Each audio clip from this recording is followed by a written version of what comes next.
5, 4, 3, 2, 1, 0.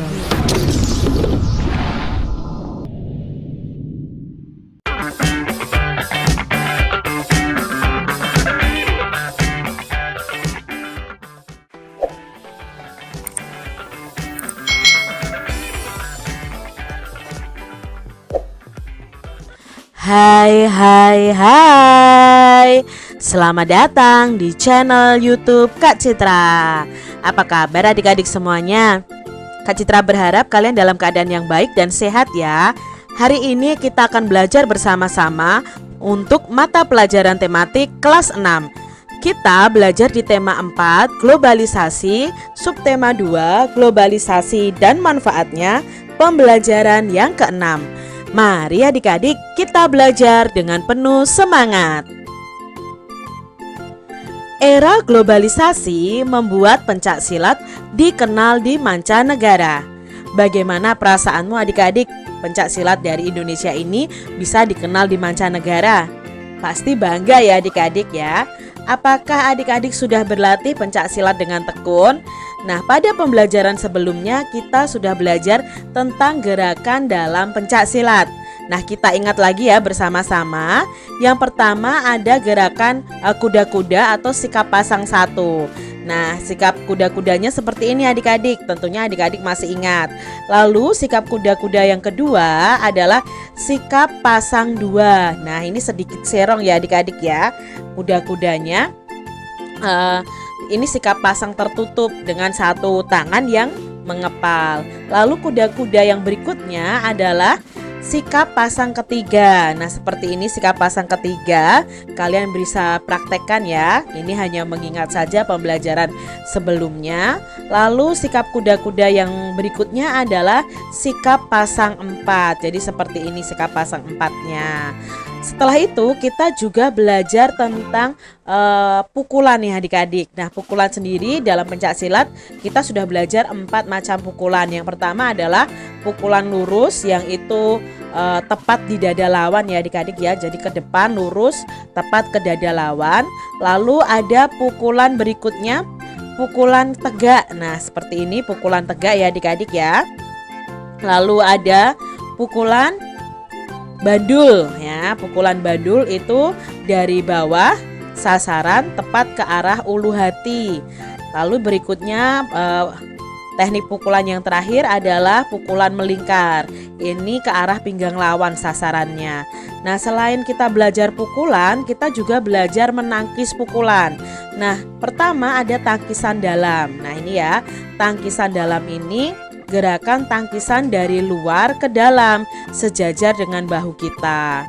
Lalu ada tangkisan luar. Nah, tangkisan luar seperti ini ya, sejajar dengan bahu kita. Lalu ada tangkisan atas. Nah, ini berfungsi untuk melindungi bagian kepala kita dari serangan lawan. Dan yang terakhir ada tangkisan bawah. Nah, tangkisan bawah seperti ini ya adik-adik ya. Kalian bisa praktekkan gerakan-gerakan tersebut di rumah kalian dengan bimbingan orang tua kalian. Mempelajari pencak silat adalah salah satu bukti jika kita itu mencintai kebudayaan bangsa sendiri. Di era globalisasi, beragam produk dari negara lain membanjiri Indonesia adik-adik. Bagaimana sikap kita terkait hal tersebut? Nah adik-adik, karena barang-barang dari luar negeri itu masuk ke Indonesia, jadi kita bisa menemukan berbagai macam barang yang berasal dari negara-negara lain. Lalu sikap kita terhadap itu bagaimana ya adik-adik? Nah, di sini ada cerita nih adik-adik, mari kita simak ya. Edo adalah putra seorang pengusaha ternama di daerahnya. Kedua orang tua Edo ini memiliki usaha industri makanan ringan. Mereka dikenal sebagai keluarga kaya yang sangat mampu untuk memenuhi berbagai kebutuhan yang mereka inginkan. Pada suatu hari, Edo bersama seorang temannya berada di sebuah pusat perbelanjaan. Nama temannya Edo adalah Benny. Edo, kenapa kamu pilih sepatu itu? Sepatu yang ini sepertinya lebih baik.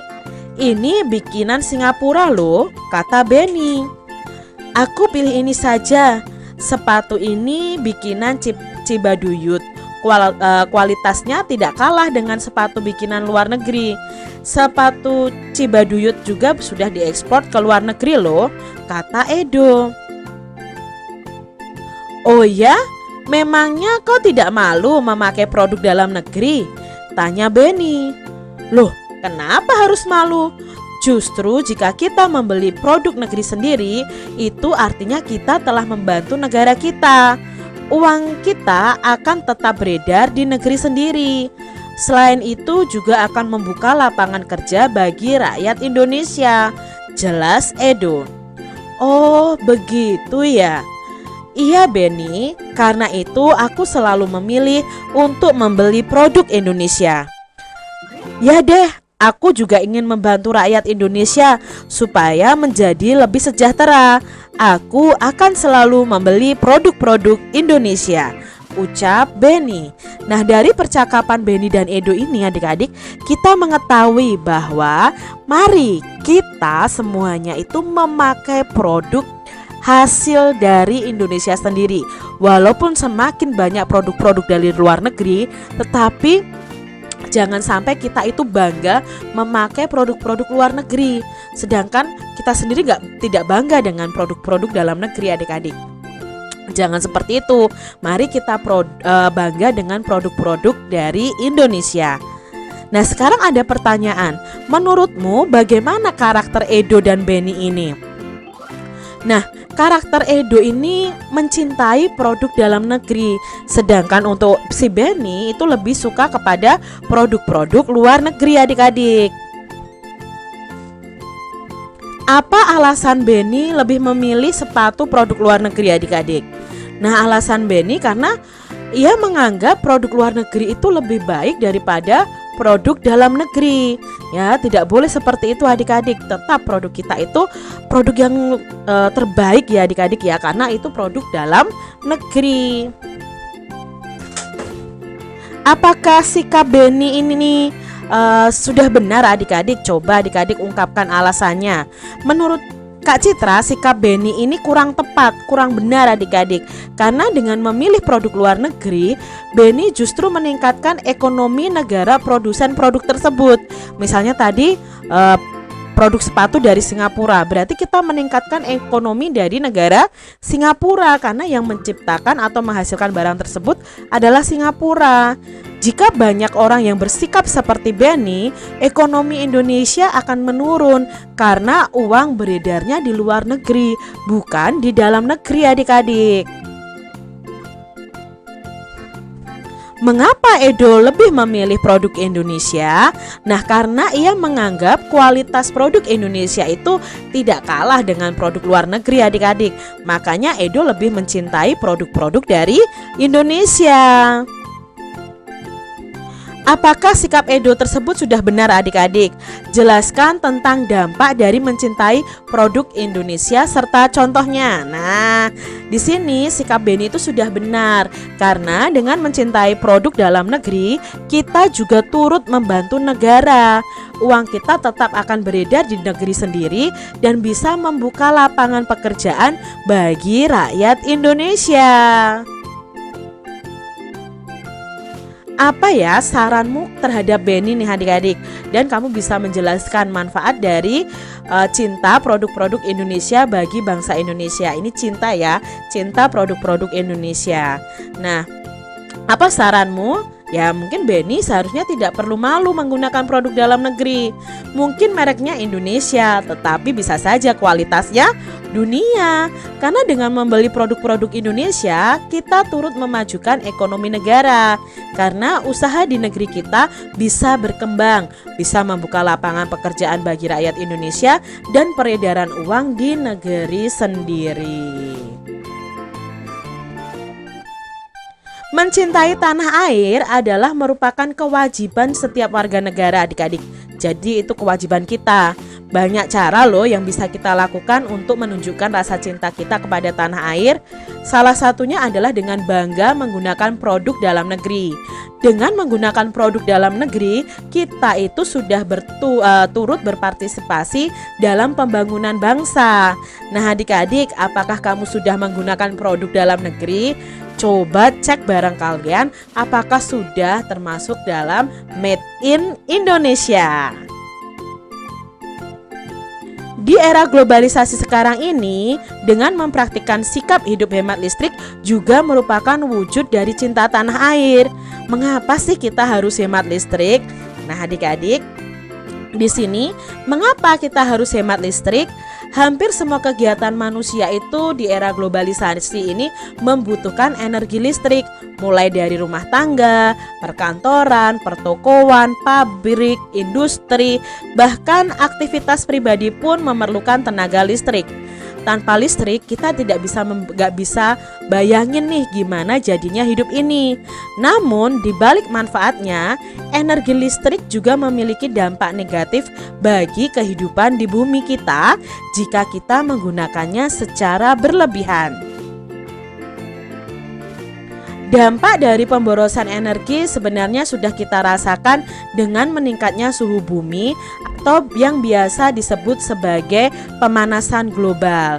Nah, meningkatnya suhu bumi antara lain gara-gara gas buangan dari produk elektronik seperti AC, kulkas, serta gas hasil pembakaran dari kendaraan bermotor. Kondisi tersebut diperparah dengan semakin berkurangnya lahan hijau yang berfungsi sebagai pencuci udara kotor tersebut. Nah, pemanasan global bikin cuaca tidak teratur, musim panas yang panjang banget hingga berakibat kekeringan di mana-mana. Kemudian mencairnya pegunungan es di belahan bumi utara dan selatan yang akan tenggelamkan sebagian besar daratan. Kalau hal ini terus terjadi, maka manusia bakal terancam habitatnya gara-gara pemanasan global. Pilih peralatan hemat energi kayak mengganti lampu pijar dengan lampu hemat energi. Pahami lingkungan sekitar kita. Jika menjadi orang terakhir di ruangan, pastikan kalau udah matiin semua peralatan listrik yang nggak dipakai, misalnya lampu, kipas angin, tape TV, dan lain sebagainya sebelum meninggalkan ruangan.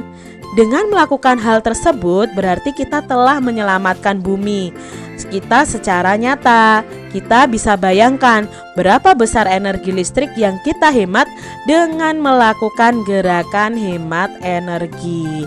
Nah, itu tadi bacaan tentang hemat energi. Adik-adik, apakah kalian merasakan atau menemukan hal yang aneh dari bacaan tersebut? Ya, ternyata dalam bacaan tersebut ada kata baku dan kata yang tidak baku, ya kan? Kalian bisa temukan di situ. Nah, di situ ada kosakata yang non baku. Maka kita akan mencari tahu padanan kata bakunya atau kata bakunya dari kata non bakunya adik-adik. Nah, yuk kita perhatikan di sini. Kak Citra punya tabel yang berisi kosakata non baku, lalu kosakata bakunya dan contoh kalimatnya. Nah, di sini ada 5 nih adik-adik. Ada kata non bakunya dalam bacaan tadi butuhkan. Nah, kata bakunya itu bukan butuhkan, tapi kata bakunya membutuhkan. Contoh kalimatnya, para pasien DBD membutuhkan perawatan intensif ya.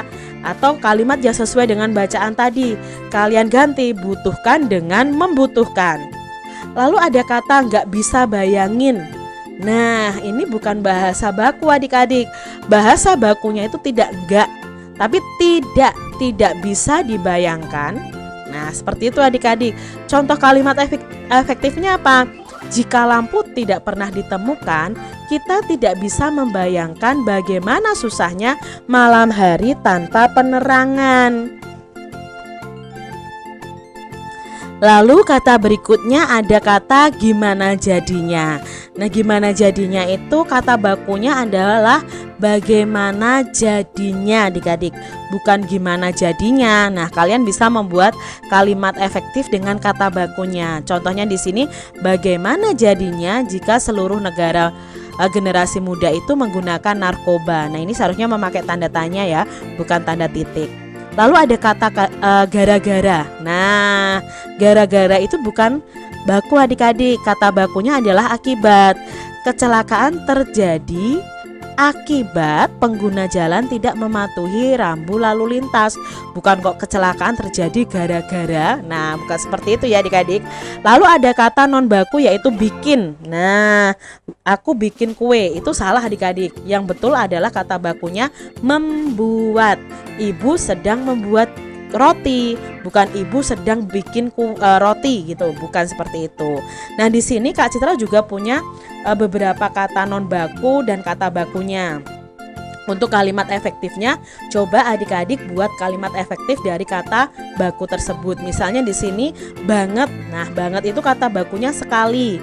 Tenggelamkan, itu kata bakunya menenggelamkan.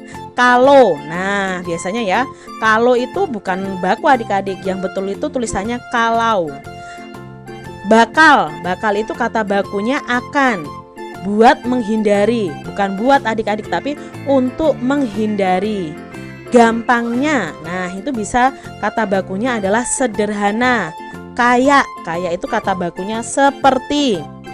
Kalau udah matiin, kalau sudah mematikan. Gak dipakai, itu kata bakunya tidak terpakai. Nah, kalimat efektifnya kalian buat masing-masing ya adik-adik ya. Uraikan informasi-informasi penting tersebut dalam bentuk gambar berseri berikut ini dan perhatikan penggunaan kosakata baku dan kalimat efektifnya. Nah, di sini dari bacaan tadi mengapa harus hemat listrik kita akan uraikan dari pernyataan umum, deret penjelas dan simpulannya. Nah, pernyataan umumnya hampir semua kegiatan manusia itu di era globalisasi ini membutuhkan energi listrik. Lalu deret penjelasnya, ini Kak Citra cuma contohkan satu, padahal ada beberapa deret penjelas. Itu salah satunya pemborosan energi itu membuat suhu bumi meningkat atau terjadi pemanasan global. Hal ini disebabkan oleh gas buangan dari peralatan elektronik, gas buangan hasil pembakaran dari kendaraan bermotor, serta berkurangnya lahan hijau. Nah, deret penjelas ini bisa kalian tambahkan adik-adik sesuai dengan bacaan tadi. Lalu simpulannya atau pendapat penulis adalah dengan melakukan hal itu kita telah menyelamatkan bumi. Hal itu tuh apa? Menghemat energi listrik. Sungguh besar energi yang kita hemat dengan melakukan gerakan hemat energi. Nah, ini dari pernyataan umum, deret penjelas, dan simpulannya. Demikian tadi adik-adik pembahasan kita di tema 4 subtema 2 pembelajaran yang ke-6.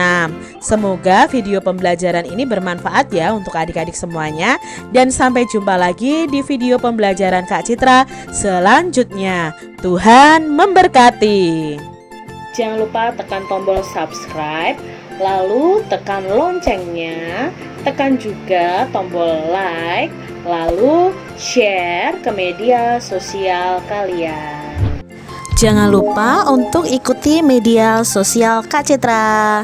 Terima kasih.